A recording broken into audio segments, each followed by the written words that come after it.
11월 8일 금요일 하나님께서 주시는 말씀은 시편 68편 1절부터 18절까지입니다. 봉독을 합니다. 하나님이 일어나시니 원수들은 흩어지며 주를 미워하는 자들은 주 앞에서 도망하리이다. 연기가 불려가듯이 그들을 몰아내소서. 불 앞에서 밀이 녹음같이 악인이 하나님 앞에서 망하게 하소서. 의인은 기뻐하여 하나님 앞에서 뛰놀며 기뻐하고 즐거워할지어다.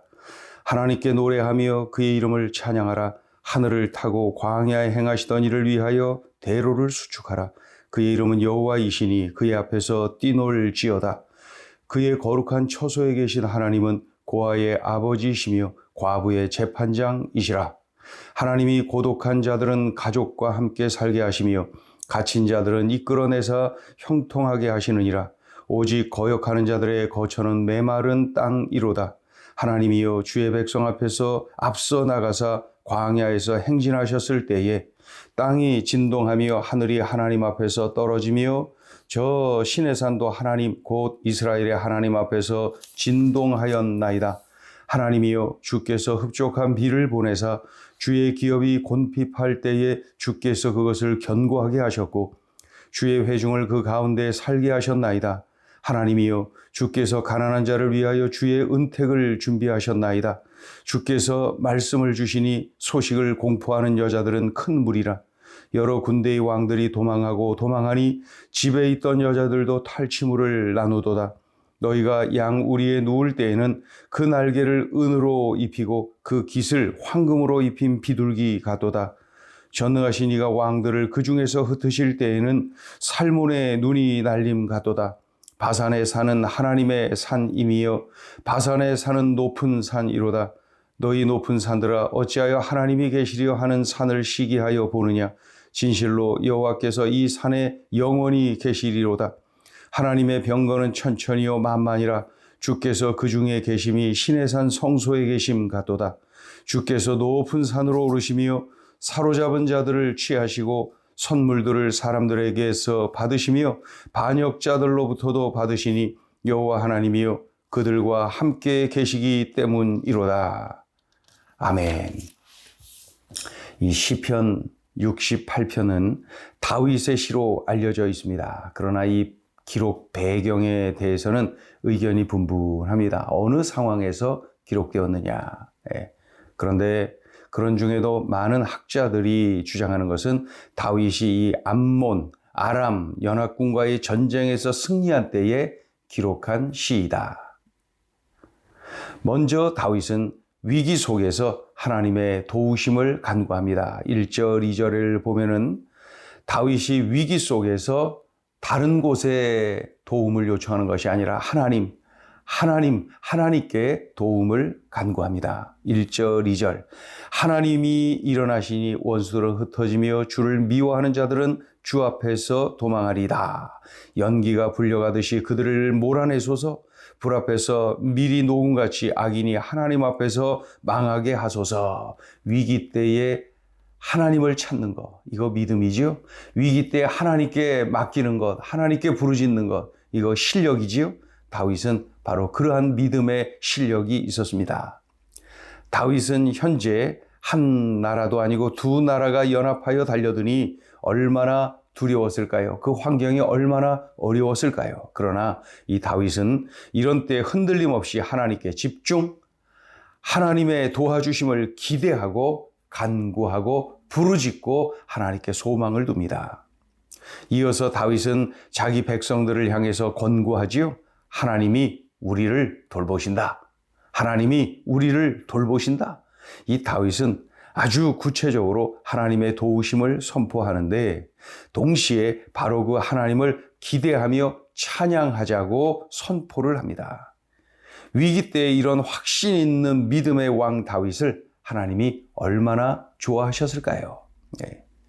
지금 위기 앞에서도 두려워 말고 하나님 앞에서 뛰놀자, 그의 앞에서 뛰놀자 그렇게 선포합니다. 3절을 보면은 의인은 기뻐하여 하나님 앞에서 뛰놀며 기뻐하고 즐거워할지어다. 4절 끝에 보면은 그의 이름은 여호와이시니 그의 앞에서 뛰놀지어다. 그의 앞에서 뛰놀자. 하나님 앞에서 뛰놀자. 왜 그렇습니까? 우리를 사랑하시는 하나님이 계시다. 전능하신 하나님이 도와주신다. 그러니 염려하지 말고 두려워하지 말고 하나님을 즐거워하자. 하나님을 기대하자. 하나님께 소망을 두자. 지금 고아처럼, 과부처럼, 고독한 자처럼, 갇힌 자처럼 힘겨운 상황에 있다 하여도 두려워하지 말라. 염려하지 말라. 왜 그렇습니까? 하나님이 계시니까. 하나님이 도와주시니까.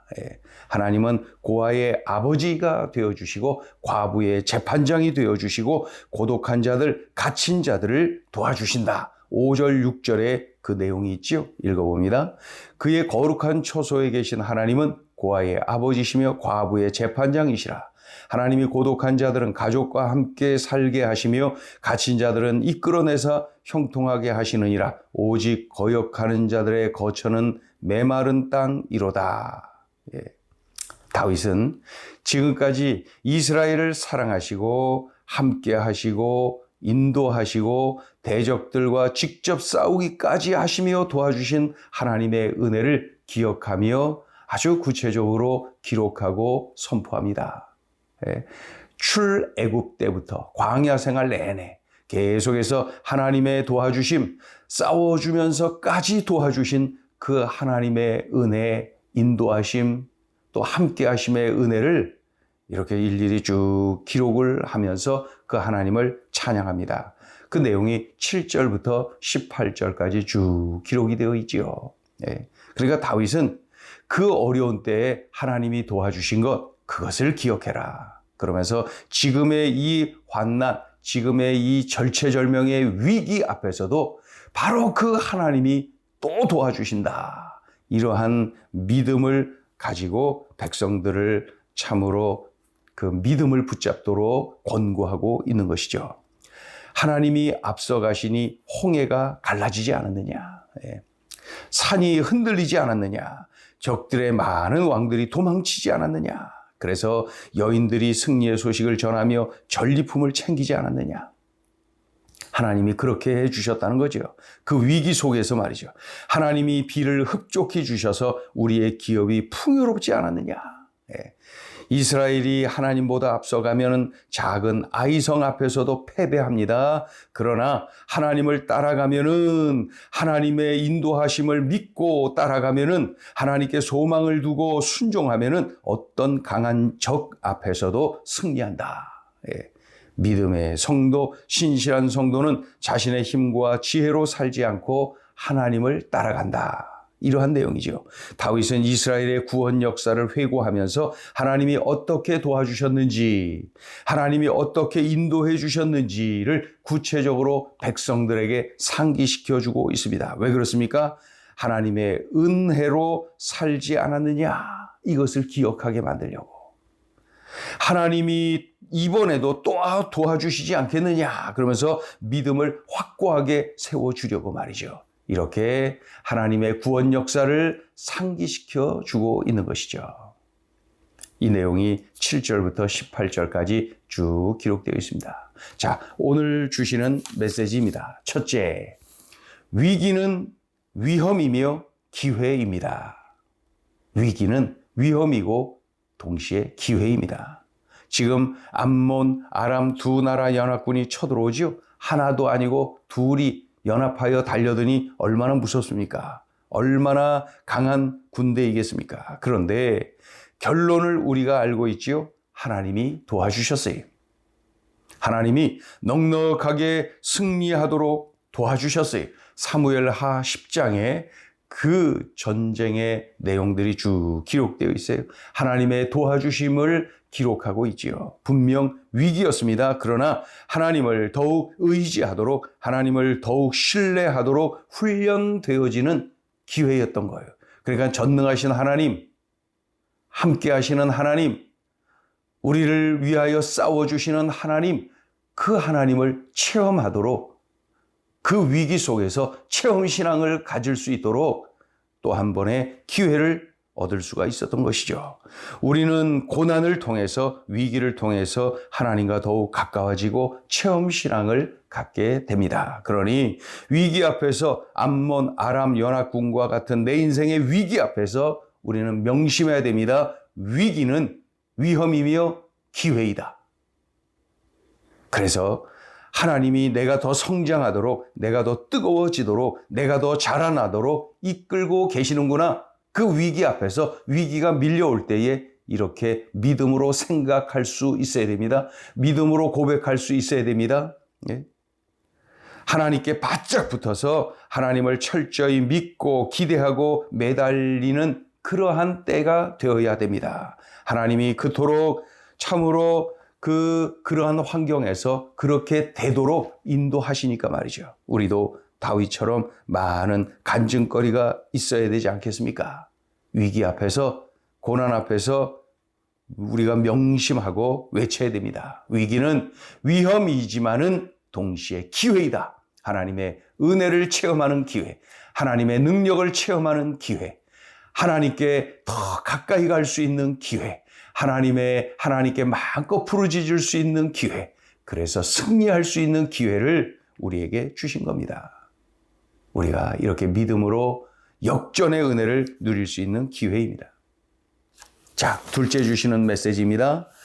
이번에도 도와주신다라는 믿음을 하나님이 기뻐하신다.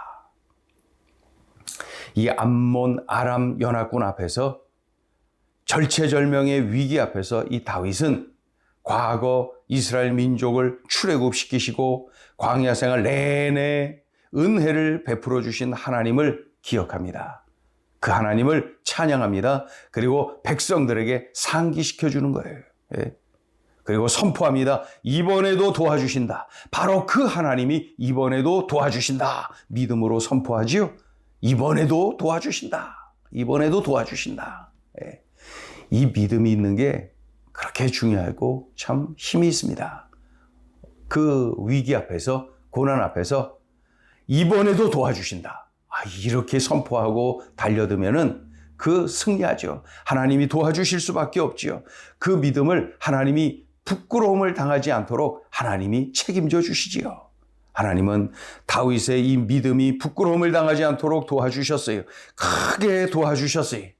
우리도 명심해야 됩니다. 이번에도 도와주신다라는 믿음을 우리 하나님이 기뻐하시는 거예요. 하나님을 그만큼 신뢰하고 있다는 것이기에 하나님은 그 믿음을 기뻐 받으시는 거죠. 이번에도 도와주신다. 하나님 이번에도 도와주실 거죠? 이번에도 도와주신다. 이 믿음 말이에요. 우리가 이 믿음으로 무장되어야 됩니다. 받은 은혜를 기억하고 하나님을 찬양하고 선포하는 거예요. 이번에도 도와주신다. 그때 그 하나님이 이번에도 도와주신다. 우리가 이번에도 도와주신다. 이 믿음 붙잡고 있으면은 하나님이 일단 기뻐하시죠. 그리고 승리하도록 책임져 주시지요. 기도합니다.